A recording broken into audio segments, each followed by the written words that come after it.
Bonjour à tous, bienvenue dans les interviews du Silmo. Alors ça fait plusieurs années que le Silmo s'intéresse à la RSE, la démarche RSE et propose des actions de sensibilisation.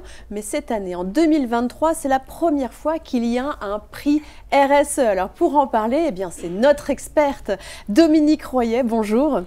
Bonjour Marie-Letty. Alors, on s'est déjà vu sur le Silmo News, vous avez aussi fait des chroniques pour parler des différents aspects de RSE et vous avez participé à ce prix RSE donc, qui a été remis lors de la cérémonie des Silmo d'Or. Est-ce que vous pourriez nous en parler un peu de ce prix? Alors tout d'abord, on était ravis que le Silmo lance ce prix RSE.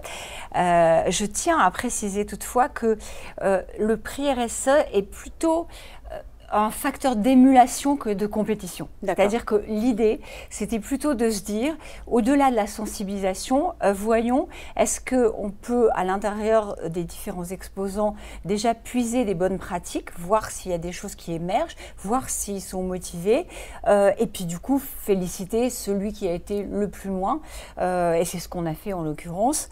Mais quoi qu'il en soit, tous les participants au prix, déjà le fait de remplir le dossier, qui était quand même assez conséquent, puisque si on veut avoir un prix, il y avait une quarantaine de critères.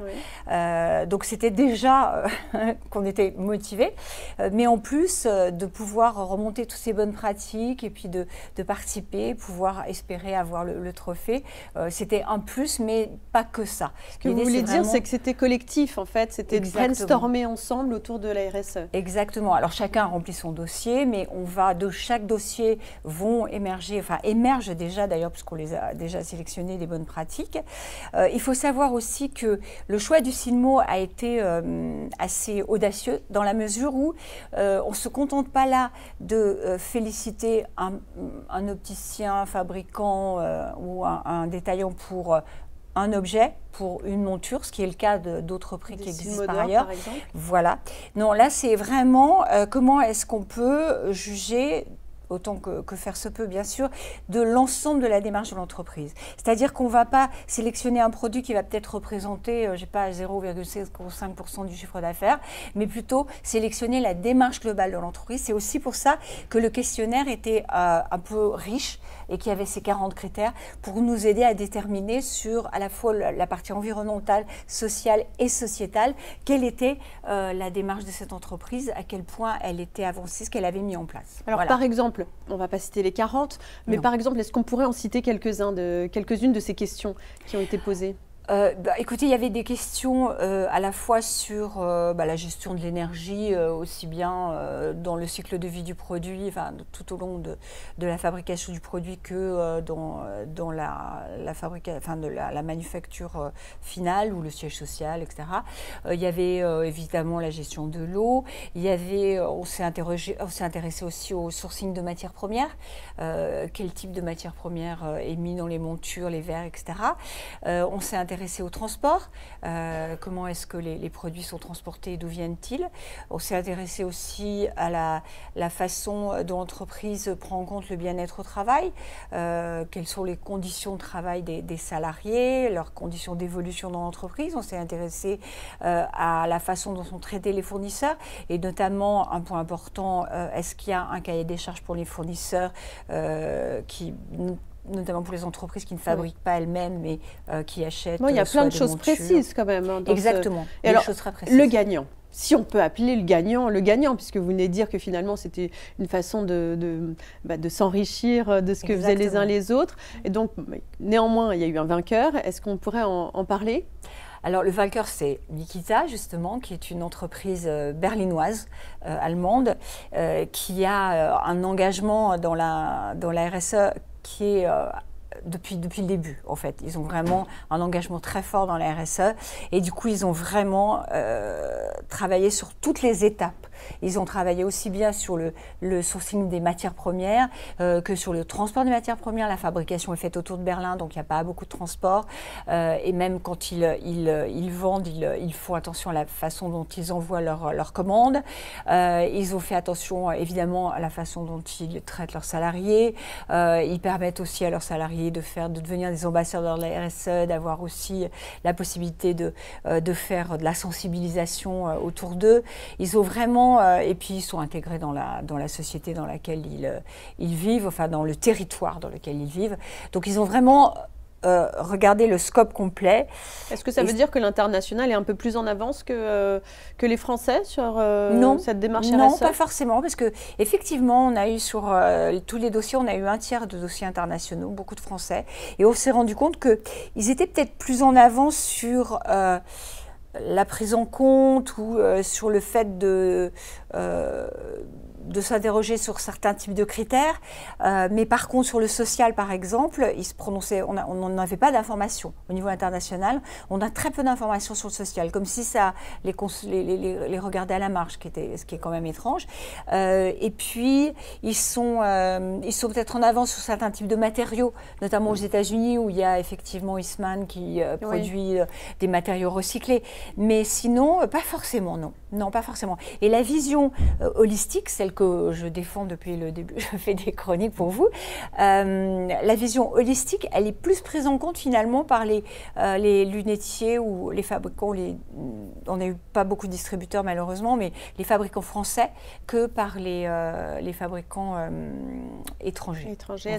Est-ce qu'il y a des démarches qui vous ont plus marqué que d'autres, sans citer forcément le nom des entreprises. Mais est-ce qu'en tête, là, vous viendrait à l'esprit une démarche qui vous a un peu bluffé, un peu plus marqué que les autres?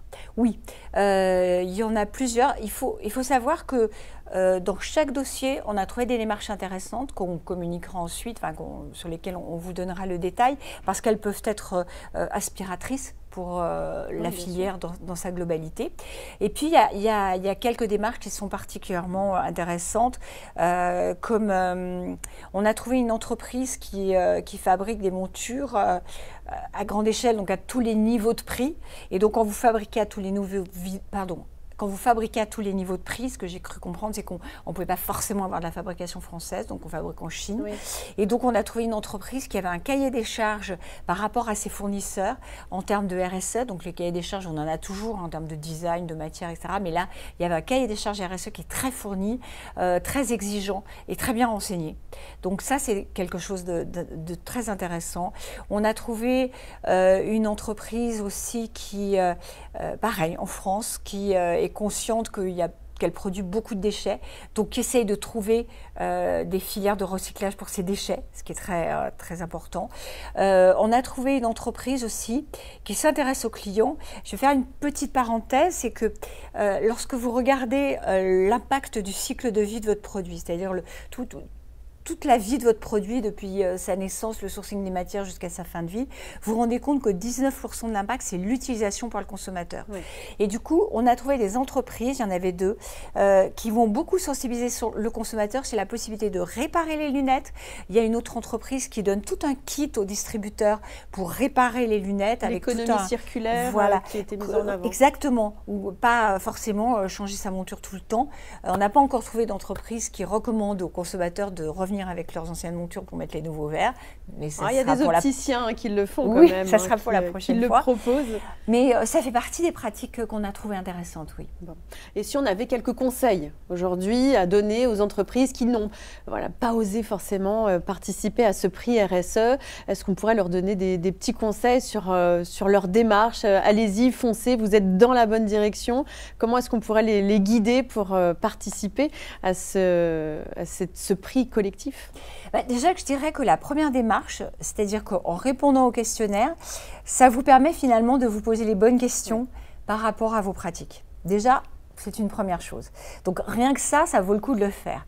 Et puis si vous voyez que finalement, vous avez eu plusieurs bonnes réponses, ça vaut le coup d'essayer. Parce que de notre côté en plus, même les gens qui n'ont pas gagné, on leur donne un ensemble de recommandations. C'est-à-dire qu'on analyse, vous les laissez pas comme ça, on a analysé les dossiers, donc on a vu les choses qui faisaient bien, et puis on leur donne des recommandations pour aller plus loin.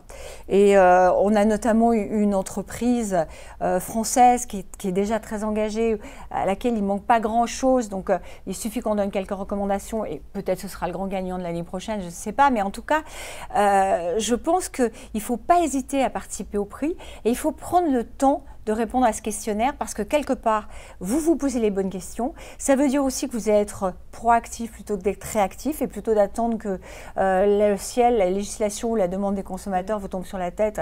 Vous allez pouvoir proposer des choses. Et il ne faut pas oublier que finalement, on a tenu compte aussi de la dimension des entreprises. C'est-à-dire qu'on a été moins exigeant avec des entreprises qui étaient plus petites, on était plus exigeant avec des entreprises qui étaient plus grandes.